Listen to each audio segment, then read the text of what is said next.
Assalamualaikum warahmatullahi wabarakatuh. Bismillahirrahmanirrahim. Wabihi nasta'in ala umurid dunya waddin. Alhamdulillah. Wassalamun ala ibadihi alladhi nastafa amma ba'.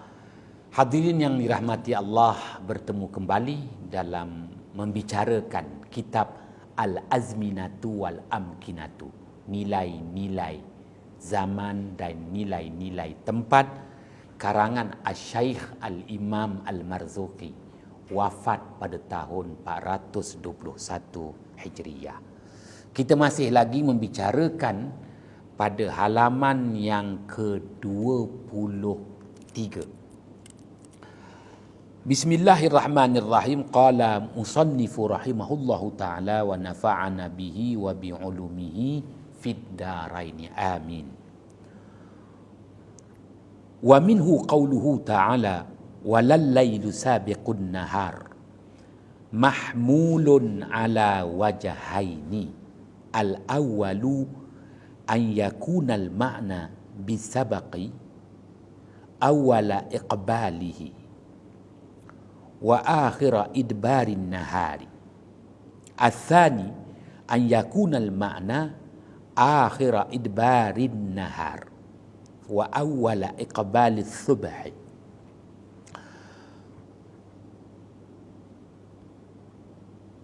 Wa sabaqa al-lailu an-nahara biiqbalihi an yaqbala awwalul laili qabla akhiri idbarin nahari wa hadha ma la yakunu.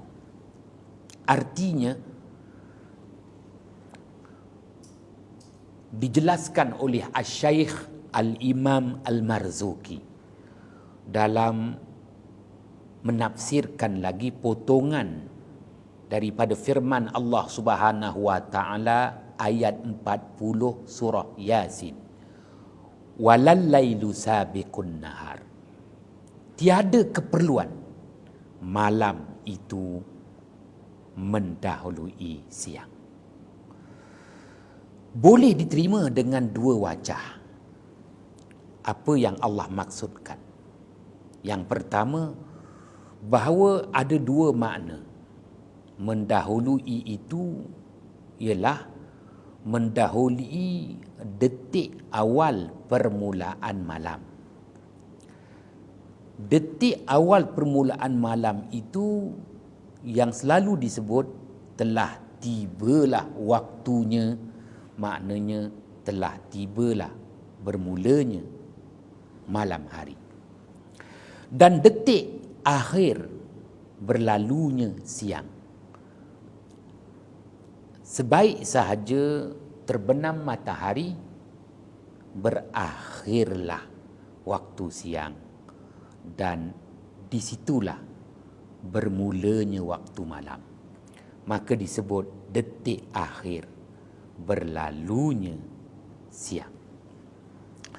Adapun wajah yang kedua dalam menjelaskan makna apa yang dimaksudkan mendahului malam, mendahului siang. Ada dua makna yang dapat dinyatakan, iaitu detik akhir berlalunya siang, tamatnya siang hari, dan detik awal waktu subuh. Disebut detik awal waktu subuh, tamatnya waktu malam. Tamatnya waktu malam merupakan detik awal waktu subuh. Asy-Syaikh Al-Imam Al-Marzuqi menjelaskan lagi maksud sabiq, mendahului malam akan siang. Adakah membawa erti seperti malam mengejar siang, sebagaimana seseorang mengejar akan orang lain. Maksud mendahului malam akan siang itu ialah detik permulaan. Detik permulaan, bila bermulanya, iaitu detik permulaan malam. Dengan biasa disebut telah tibalah waktunya, iaitu waktu malam. sebelum detik akhir berlalunya siang. Membawa erti bermulanya malam sebelum berakhirnya siang. Perkara ini tidak akan berlaku. Wa hadza ma la yakunu. Tak mungkin, mestilah berakhirnya siang disusuli dengan bermulanya malam. Maknanya malam tak boleh bermula setelah berakhirnya siang. Tetapi disebut malam boleh mendahului siang. Tak mungkin ini berlaku. Baik, Asy-Syaikh Al-Imam Al-Marzuki menjelaskan lagi, masih lagi pada halaman yang ke-23 dalam mengupas lanjut maksud daripada firman Allah Subhanahu wa taala ayat 40 surah Yasin. Wa amma sabaquhu iyyahu bi idbarihi fa in sabaqa akhiru idbari laili awwala iqbali subhi qabla kaunihi wa hadha aidan la yakunu wa la yajuzu kaunuhu li'annahuma diddani yatanafiyani wa yata'aqabani falidhalika lam yajuz sabaqa al-laili an-nahara fi syai'in min ahwalihi. Artinya, dan adapun mendahului malam akan siang itu ialah dengan berlalunya malam. Mendahului malam akan siang itu ialah dengan berlalunya malam. Kerana bahawasanya mendahului detik akhir berlalunya malam itu adalah detik awal waktu subuh. Nak dijelaskan di sini, maknanya berakhirnya waktu malam, bermulanya waktu subuh. Maka disebut detik akhir waktu malam itu maknanya berlalunya malam. Malam sudah meninggal pergi, malam berlalu, maka bermulalah detik awal waktu subuh, iaitu sebelum subuh. Sebelum subuh tiba-tiba sudah berakhirnya waktu malam, tak mungkin.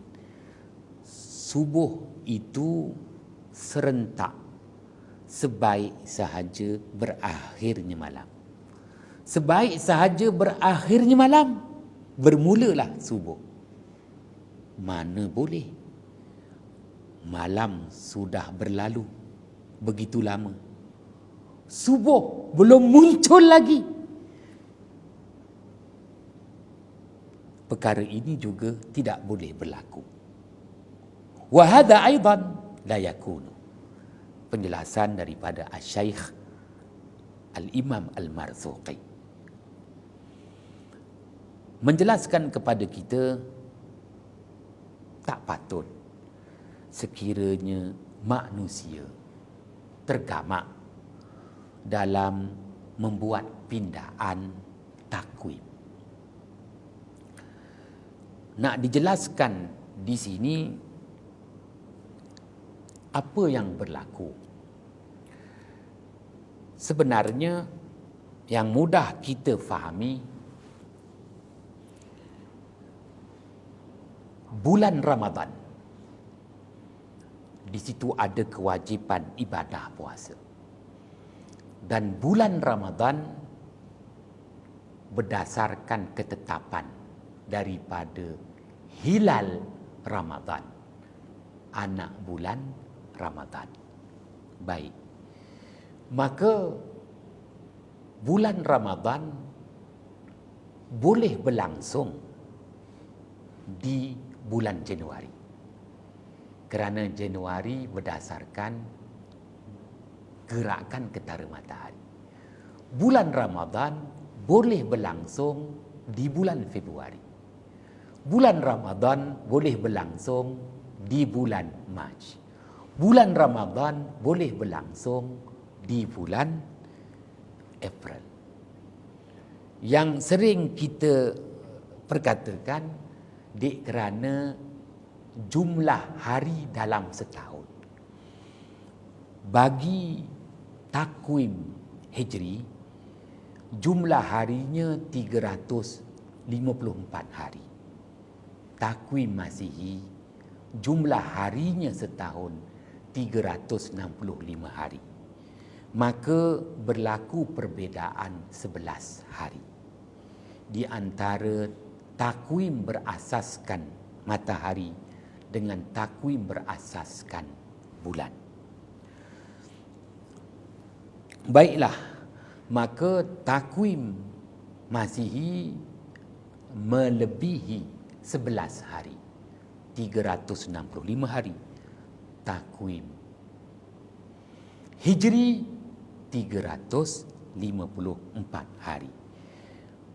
Maka manusia dapat mudah menerima. Sebab itu takwim Hijri setiap tahun akan lebih awal 11 hari daripada takwim Masihi. Itu yang mudah difahami. Setiap tahun takwim Hijri lebih awal 11 hari daripada takwim Masihi. Baik. Setelah memahami perkara itu dengan jalan yang paling mudah, maka dapat kita nyatakan betapa Allah Subhanahu wa taala Maha mengetahui. Allah Subhanahu wa taala yang mengatur segalanya untuk keperluan manusia. Sebagai satu keperluan manusia. Sebagaimana yang saya nyatakan tadi, bulan Ramadan boleh berlaku di bulan Disember. 3 tahun kemudian, bulan Ramadan jatuh di bulan November. 3 tahun kemudian lagi, 3 tahun lagi ke depan, bulan Ramadan berlaku di bulan Oktober. 3 tahun ke hadapan lagi, bulan Ramadan jatuh di bulan September. Kerana dalam tempoh masa 3 tahun, maka bulan Ramadan telah berganjak sebulan daripada bulan berasaskan matahari, iaitu tahun Masihi. Allah Maha mengetahui. Dengan kata lain, Allah yang menentukan bulan Ramadan boleh berlaku di musim sejuk. Dan ada tahunnya bulan Ramadan berlangsung di musim luruh. Ada tahun-tahunnya bulan Ramadan berlangsung di musim panas. Ada tahun-tahunnya bulan Ramadan berlangsung di musim bunga. Ada tahun-tahunnya bulan Ramadan berlaku di musim sejuk. Maka Allah Maha mengetahui bahawa Allah yang menggilir-gilirkan ibadah puasa Ramadan yang tetap dimulakan di bulan Ramadan, tetapi bulan Ramadan itu boleh berlangsung di musim sejuk, di musim luruh, di musim panas, di musim bunga. Kalau berlaku di musim sejuk, maka tempoh menahan diri daripada makan minum dan apa jua yang membatalkan puasa adalah tempoh yang paling pendek. Sekiranya Ramadan jatuh di musim panas, maka tempoh menahan diri tempoh yang begitu panjang. Allah Maha mengetahui. bagi kita yang hidup di garisan, hidup berdekatan dengan garisan khatulistiwa, kita akan mendapat panjang malam dan panjang siang itu tidak banyak perbezaan, sekadar 30 minit ataupun 1 jam perbezaan kadar panjang malam, kadar panjang siang. Hadirin yang dirahmati Allah, maka dalam hal ini Al-Syaikh Al-Imam Al-Marzuki melanjutkan lagi perbicaraannya untuk kita betul-betul memahami apa yang Allah maksudkan daripada ayat 40 surah Yasin, dan kita benar-benar bertanggungjawab dalam membina takwim kehidupan. Kita bertanggungjawab dan kita mengetahui apa kepentingan takwim Hijri itu sendiri berbanding dengan takwim Masihi. Bukan nak membedakan, bukan nak membeda-bedakan darjat, tetapi Allah Subhanahu wa taala jelaskan kepada kita betapa takwim Hijri itu dibina dengan dui kalender berdasarkan 2 rujukan jasad langit, matahari dan bulan. Al-Syaikh Al-Imam Al-Marzuki menjelaskan lagi beberapa pendapat ulama falak yang lemah, kalaupun mereka ini bukan daripada tokoh ulama yang masyhur, tetapi pandangan, buah fikiran mereka perlu didengari dan diambil perhatian. Waqila makna la syamsu yanbaghi laha an tudrikal qamar ay laisa laha an tatla'a lailan walal qamaru lahu ay yatla'a naharan li'anna likulli minhuma sya'nan qudira lahu waqtan ufrida bihi fala yaqa'u bainahuma zajirun fayadkhulu ahaduhuma fi haddil akhar. Wa minhu qawluhu ta'ala wa kullun fi falakin yasbahun ay kullu wahidin minhuma lahu falakun yaduru fihi. Artinya, dan dikatakan segelintir daripada tokoh-tokoh ulama Islam, makna daripada firman Allah Subhanahu wa taala ayat 40 surah Yasin, la syamsu yanbaghi laha an tudrikal qamar,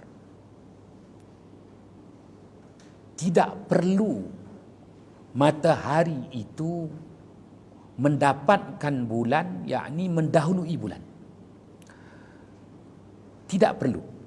Bagi matahari itu mendapatkan bulan ialah membawa makna tiadalah bagi matahari itu terbit di waktu malam. Matahari tak akan terbit di waktu malam. Kerana waktu malam itu bermula sebaik sahaja terbenam matahari. Dan tiadalah bagi bulan itu terbit di waktu siang, kerana bagi kedua-duanya matahari dan bulan itu ada urusan yang tersendiri yang Allah Ta'ala tetapkan untuk kedua-duanya. Dan waktu yang telah ditentukan, maka tidak berlaku di antara keduanya itu halangan.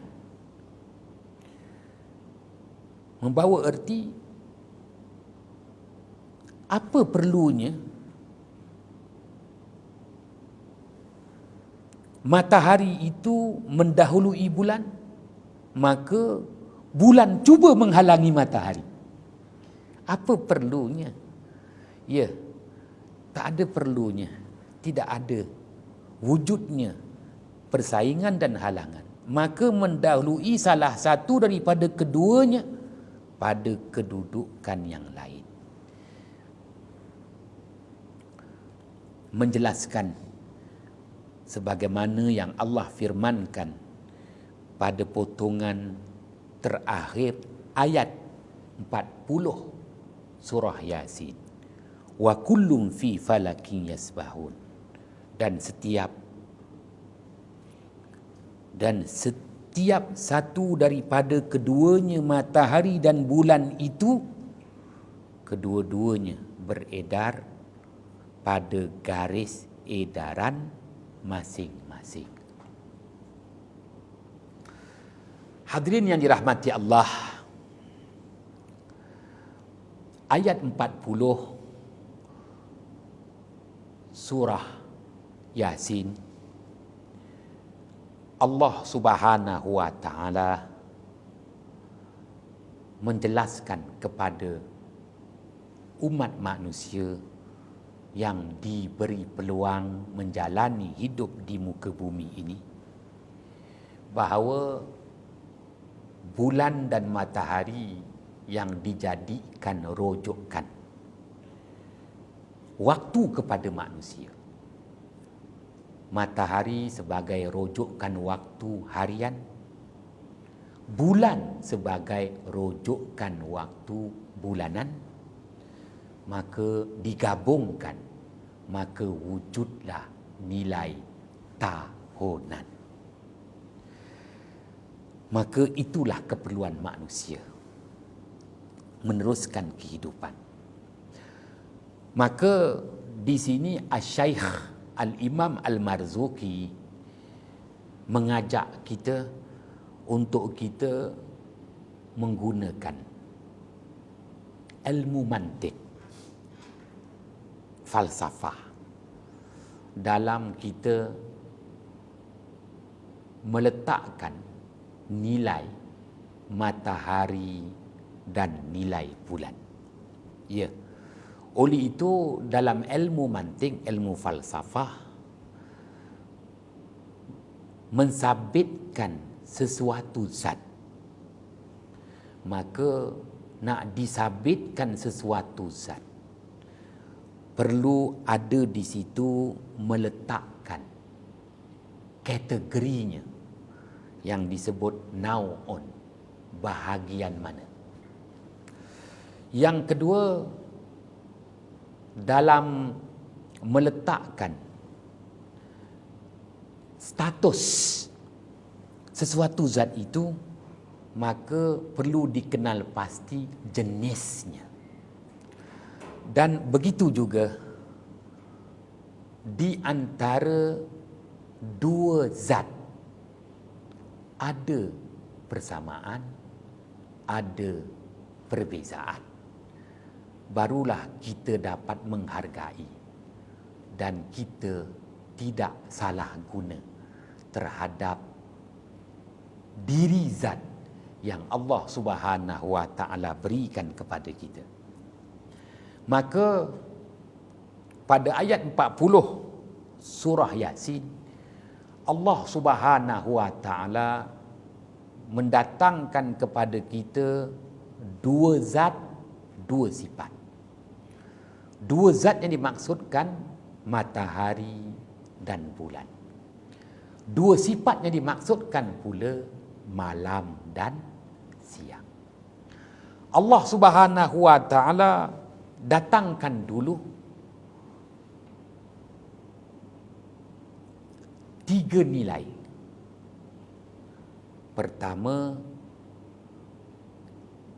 nilai kategori, status dan perbezaan. Oleh itu, apabila kita lihat matahari dan bulan, matahari dan bulan ini dari segi kategorinya, kedua-duanya adalah makhluk Allah yang diletakkan di langit, yang disebut sebagai ajramus samawiyah, jirim-jirim langit. Matahari jirim langit, bulan pun jirim langit. Tak perlu nak peningkan kepala berapa jarak bumi ke matahari, berapa jarak bumi ke bulan. Yang penting kita telah kategorikan matahari merupakan jirim langit, bulan merupakan jirim langit. Kemudian dari segi status, apabila sebut status, ada di situ nilai darjat yang berbeza.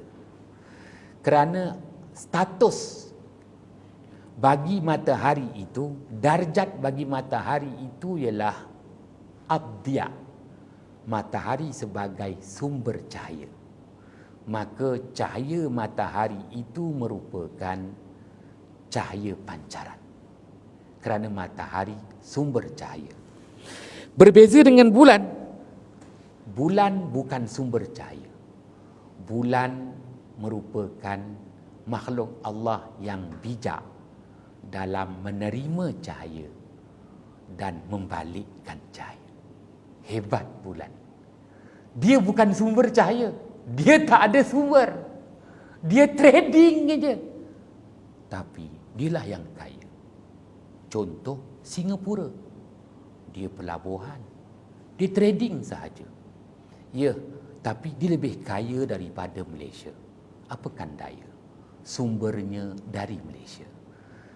Hadirin yang dirahmati Allah, menjelaskan bulan itu jenisnya, jinsonnya, statusnya adalah nur. Nur, dia menerima cahaya dan membalikkan cahaya. Nur.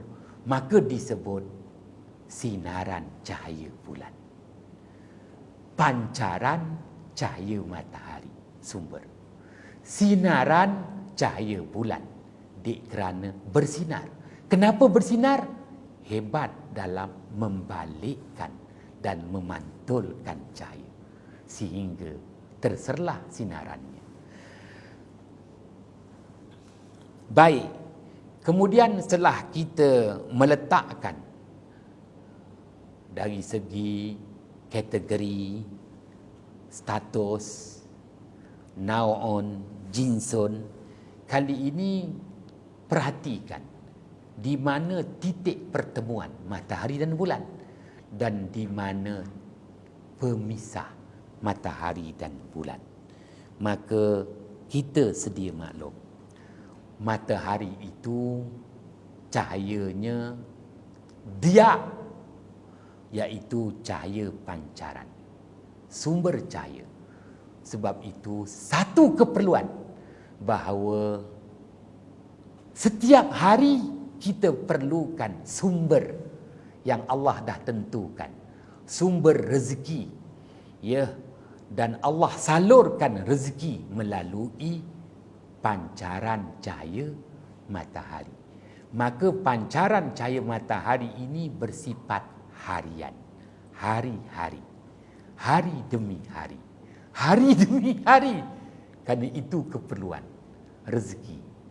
Cocok dinding mebeng, termuntah lagi. Hari demi hari, hari demi hari, hari demi hari. Maka sebab itu Allah mensabitkan harian merujuk kepada matahari. Kerana nilai cahayanya adalah cahaya pancaran, sumber cahaya, keperluan manusia. Berbeza dengan bulan, kerana bulan itu cahaya sinaran. Oleh kerana cahaya sinaran bersinar, merupakan balikkan. Oleh kerana ianya merupakan balikkan, tak diperlukan untuk harian, tetapi ianya diperlukan untuk bulanan. Kenapa? Setelah harian meraih memperoleh dapatan, maka kita perlu menilai apa yang diraih, apa yang diperoleh, ada tak di situ nilai tambah ataupun berkurang? Ada tak di situ nilai tumbuh ataupun mati? Ada tak di situ nilai kembang ataupun al-abtar, terbantut sekerat jalan dalam mempromosikan sambal ikan bilis? Ada tak di situ nilai yang disebut kembang ataupun terus menguncup dan layu?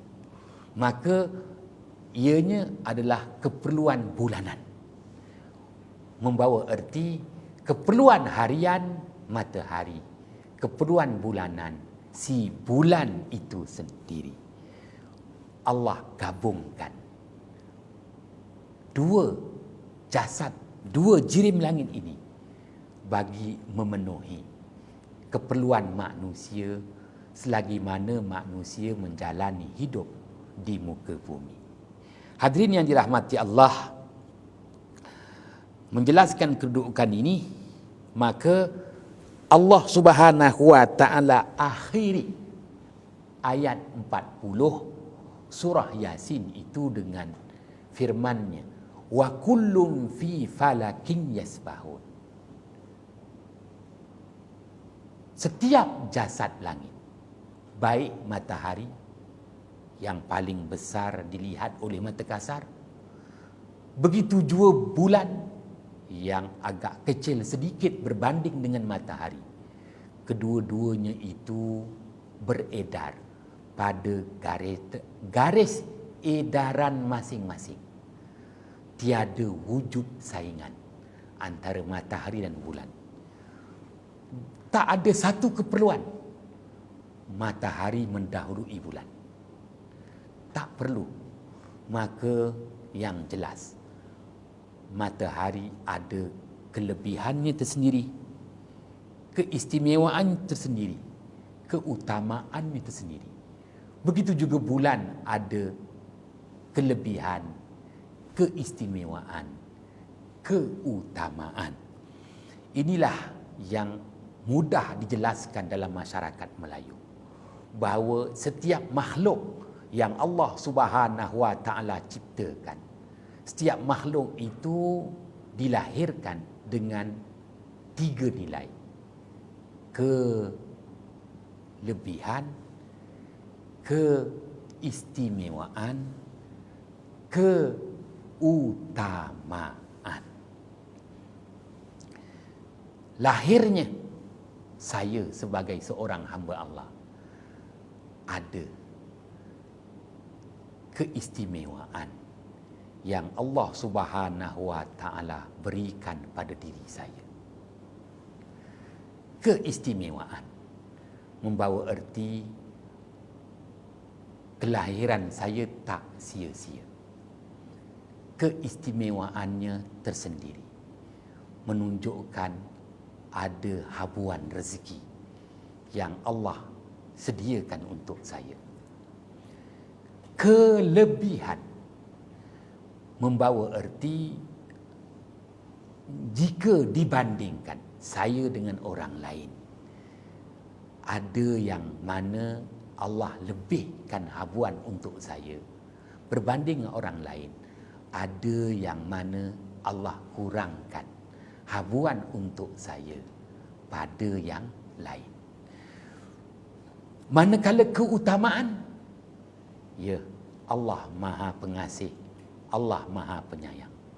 Dalam tempohan masa menjalani hidup di muka bumi ini 60-70 tahun, dan dengan penempatan di muka bumi yang diberikan al-mustaqar ini, maka manusia perlu bijak dalam membuat pilihan, membuat keputusan, dan juga mengambil keuntungan.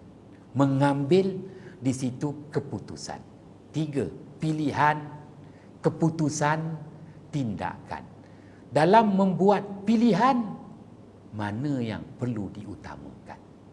Dalam membuat keputusan, mana yang perlu diutamakan. dalam mengambil tindakan apa yang perlu diutamakan. Maka kita terselamat daripada tipu daya hidup di bumi Allah ini. Allah Maha Pengasih, Allah Maha Penyayang. Maka Allah Ta'ala sediakan kepada manusia alat pengukur waktu yang tepat. Matahari, alat pengukur waktu harian. Bulan, alat pengukur waktu bulanan. Memastikan bahawa manusia sebenarnya tak akan rugi dalam menjalani hidup di muka bumi. Pun begitu, oleh kerana manusia tidak dapat memanfaatkan takwim matahari dan takwim bulan, manusia dirundung malang dan terdedah dengan kerugian. Wal as, demi masa, innal insana lafi khusr, sesungguhnya manusia dalam kerugian. Menentukan untung rugi berdasarkan masa yang akan tentukan sama ada kita untung ataupun kita rugi hidup di muka bumi ini. Hadirin yang dirahmati Allah, semoga Allah Subhanahu wa taala memberkati penjelasan-penjelasan yang diberikan oleh Asy-Syaikh Al-Imam Al-Marzuki dalam kitabnya Al-Azminatu wal Amkinatu. Wallahu a'lam bissawab.